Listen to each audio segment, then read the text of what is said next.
নির্বাচনের আগ মুহূর্তে জোটের হিসেব নিকেশে ব্যস্ত সময় পার করছেন রাজনৈতিক দলের নীতি নির্ধারণী পর্যায়ের নেতারা। কে কোন দলের সঙ্গে জোট করবে সেই গুঞ্জনে চলছে নানান আলোচনা।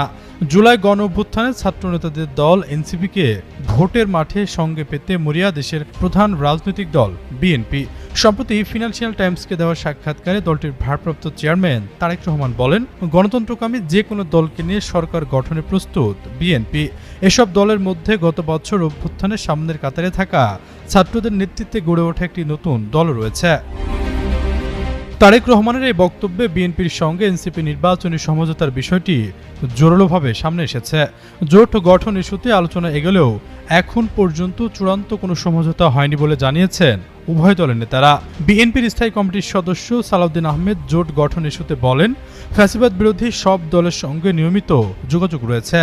এর অংশ হিসেবে এনসিপির সঙ্গেও সংস্কার বিষয়ক আলোচনা রয়েছে, কিন্তু নির্বাচনী সমঝোতার কথা হয়নি। যখন নির্বাচন আসবে তখন দেখা যাবে।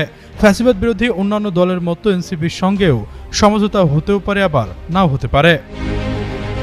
বিশেষজ্ঞদের মত, আসন ভাগাভাগিতে এনসিপির দাবিকে গুরুত্ব দিয়ে দেখবে বিএনপি। ভারপ্রাপ্ত চেয়ারম্যানের বক্তব্য সেই ইঙ্গিত বহন করে। অন্যদিকে ভোটের মাঠে গণঅভ্যুত্থানের আবেগ পক্ষে রাখতে এনসিপির সঙ্গে জোট না হলেও অন্তত নির্বাচনী সমঝোতা করতে আগ্রহী জামায়াত ইসলামী। এনসিপি নেতারা জানিয়েছেন, আগামী ফেব্রুয়ারি সংসদ নির্বাচনে জামায়াত প্রত্যাশিত সংখ্যক আসন ছাড় এবং নির্বাচনের সব রকম সহায়তার প্রতিশ্রুতি দিয়েছে। তবে তাদের সঙ্গে গেলে ডানপন্থী ট্যাগের ভয় রয়েছে। আবার বিএনপি পাশে চাইলেও প্রত্যাশিত সংখ্যক আসন ছাড়তে রাজি নয় দলটি। এই দলটির সঙ্গে গেলে নির্বাচনে প্রত্যাশিত সহায়তা পাওয়া যাবে কিনা তা নিয়েও শঙ্কা রয়েছে। জোট গঠন ইস্যুতে এনসিপির এক যুগ্ম আহ্বায়ক দেশের প্রথম সারির সংবাদপত্র সমকালকে বলেন, আসন্ন নির্বাচনে জোট গঠন ইস্যুতে দলের আহ্বায়ক নাহিদ ইসলাম সব পক্ষের সাথে আলোচনা চালাচ্ছেন।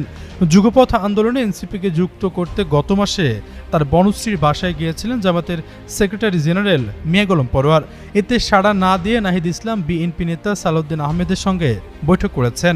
এনসিপি 50 থেকে 60টি আসন পেলে জোটের বিষয় ভাববে। আশরাফুল ইসলাম,